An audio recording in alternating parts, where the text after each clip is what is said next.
최근에 보면은 이 정부에서 제시하는 기본 설립 기준도 못 맞추고 그다음에 이렇게 퇴출되고 망하는 대학이 생기고 있습니다.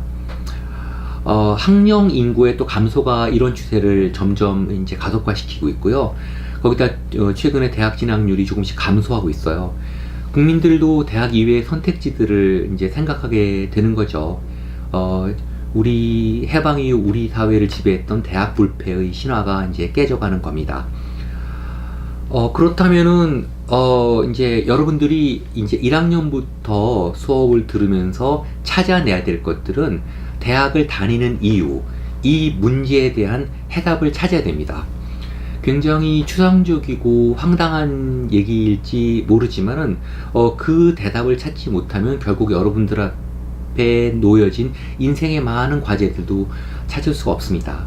한번 생각해 보세요. 돈도 그렇게 많이 들이고 시간도 들이는데 그 이유, 거기를 다닌 이유도 모른다? 단지 졸업장을 하나 딴다? 그 문제에 대해서는 제가 지금부터 좀 말씀을 좀 드릴게요. 대학을 다니는 이유를 알기 위해서는 제도로서의 대학이 가진 구조와 메커니즘을 좀 이해를 해야 됩니다. 입학 원서를 내고 또 여러분들이 논술 시험이나 이제 면접을 치르기 위해서 대학에 가봤을 거예요. 고등학교하고는 되게 다르죠. 캠퍼스가 넓고 현대적이고 가끔은 이제 막 르네상스식 고딕양식의 그런 뭐 건물들을 보면은 아마 여러분들이 되게 놀라기도 하고 또 그 속에 자유롭게 숨쉬는 공기들이 이렇게 피부로 느껴질 때는 아마 감탄도 했을 겁니다. 아, 여기 들어오면 내가 저런 식의 생활을 할 수 있지 않을까? 하지만은 막상 대학에 들어와서 졸업을 할 때까지 그 캠퍼스 곳곳에 스며 있는 구조와 운영 원리를 좀 이해하고 졸업을 하는 경우는 굉장히 드뭅니다. 제가 4학년 학생들이 이제 마지막에 졸업하기 전에 뭐 취업 문제라든지 아니면은 뭐 추천서를 쓴다든지 혹은 졸업을 위한 학사 논문 작성을 위해서 이제 상담을 하러 온 학생들하고 얘기를 해보면요.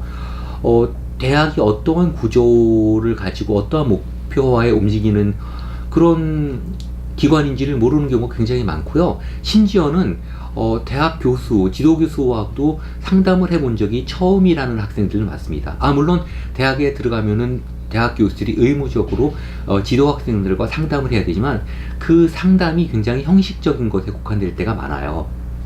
학생들도 좀 교수님들한테 어떤 질문을 해야 될지도 모르고 교수님들도 많은 학생들과 연구와 강의 뭐 사회적인 문제들에 굉장히 많이 지금 시간을 할애해야 되는데 학생들한테 그냥 와갖고 학생들이 하는 일반적인 질문에 대해서 형식적인 대답을 하는 경우도 많습니다.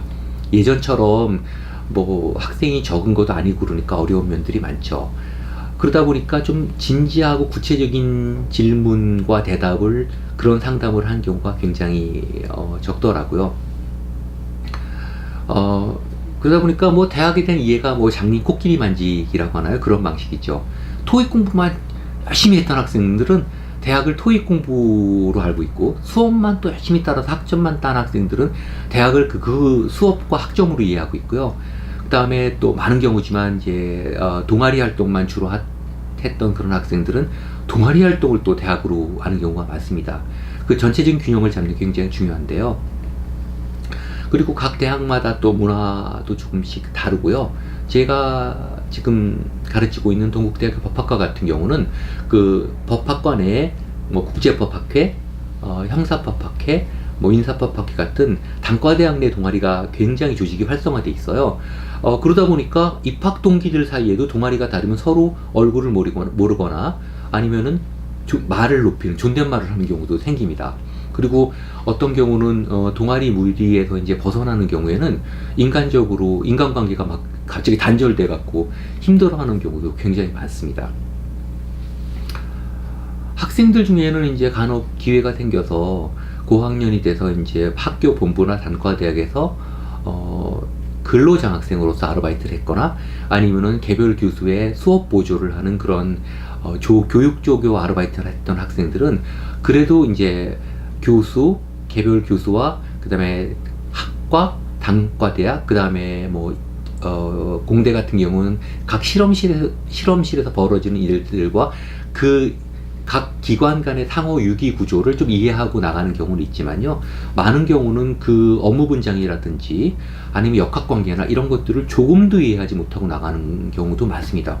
저도 굉장히 놀랐어요. 4년, 최소 4년, 요즘은 휴학도 많고 중간에 뭐 그런 경우 많아서 4년 내지 6년 정도를 대학을 다니는데 자기가 그렇게 오랫동안 젊은 시절에 투자했던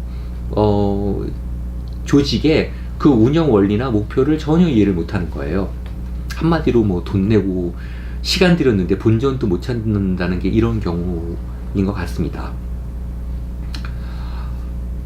어렵게 들어온 대학에 시간도 들이고 뭐 등록금도 적지 않이 내고 그랬는데 뭔가라도 찾아서 나가야 되지 않겠습니까?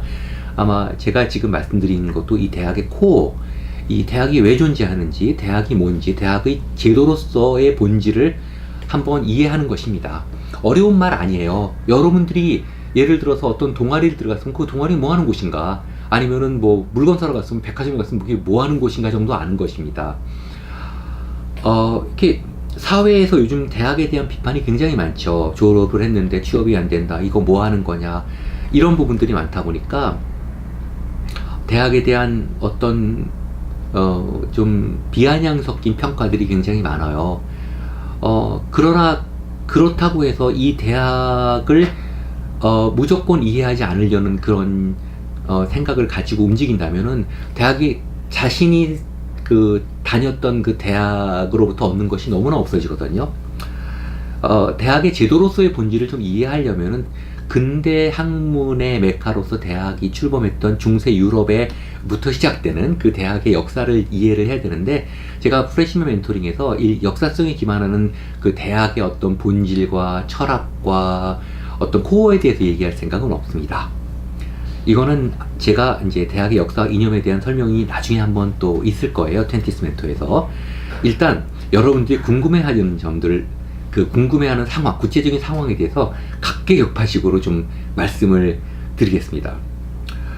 우선 어떤 인간사회 조직이든지요, 그 사회의 어떤 기반을 알기 위해서는 그 조직의 물리적 구조를 좀 이해할 필요가 있습니다. 조직의 이 이념적 기반이 물리적 기반으로 이렇게 투영되어 있거든요. 우선 대학을 이해하려면 대학 캠퍼스를 좀 아셔야 돼요.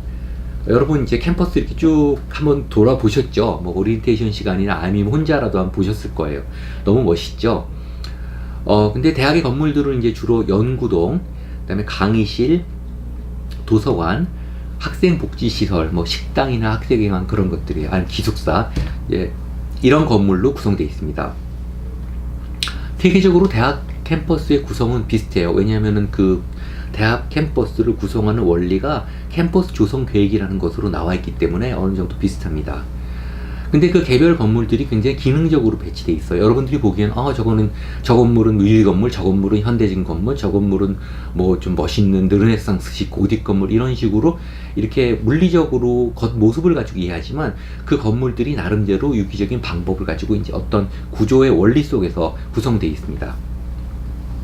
그렇기 때문에 이런 건물들이 왜 그렇게 배치되어 있고 구체적으로 기능하는지에 대한 용도라든지 물리적인 연결 메커니즘을 알지 못하면 신입생 생활부터 굉장히 힘듭니다.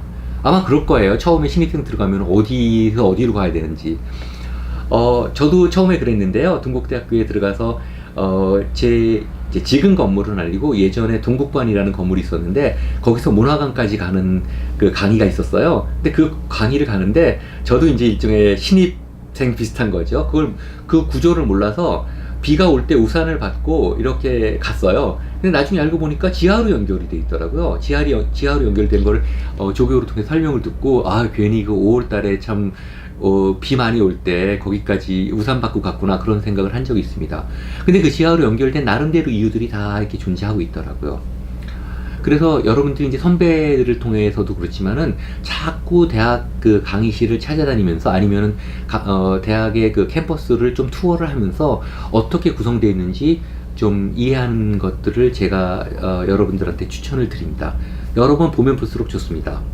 우선 여러분들이 속한 학과를 이해해야 되고요. 단과대학을 이해해야 되고, 그다음에 본부는 어디 있는지, 그리고 여러분들이 주로 상대해야 될 학생층은 어디 있는지, 학생체 직원 선생님들은 어떻게 배치돼서 앉아 계신지, 그런 것들도 중요하고, 그리고 제가 강력하게 여러분들한테 꼭 이것만은 해주십사라고 말씀드리는 것은 도서관입니다.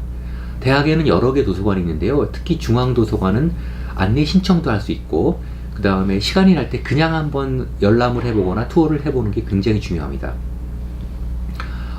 몇 번 가보면 가볼수록 더 좋습니다. 저도 2004년도에 동국대학교에 처음 교수로 임명돼 갖고 아마 저희 과를 제외하고는 첫 번째로 방문 신청을 한 게 도서관입니다. 당시에 도서관장님께 말씀을 드려서 한번 도서관장님하고 우리 학교 도서관이 갖고 있는 주요 자료 과목은 어떻게 배치되어 있고, 뭐 2층은 어떻고 3층은 어떻고 이런 식으로 많이 이제 한번 도서관을 투어를 했고, 그때 그 도서관장님이셨던 철학과 최 교수님께서 저를 아주 따뜻하게 응대해 주시고 놀란 경험이 있습니다. 보통 도서관들 먼저 오는 경우는 많지는 않거든요, 교수들이. 그래서 도서관 접수가 신입생들의 필수 항목입니다. 그거를 모르면 공부도 안 되고 하여튼 안 됩니다. 또 고등학교 때처럼 중앙도서관이나 단과대학 도서관들을 일종의 중간고사나 기말고사 공부하는 곳이 아니라 시험 공부하는 곳으로 생각하는 경우가 많은데, 거기는 많은 자료가 있고, 요즘 흔히 말하죠, 아카이빙이라고 해서 자료나 중요한 서류가 보관되어 있는 곳이기 때문에 그 자기 분야부터 시작해서 도서관 열람을 많이 하면 할수록 실력이 늘어나게 됩니다.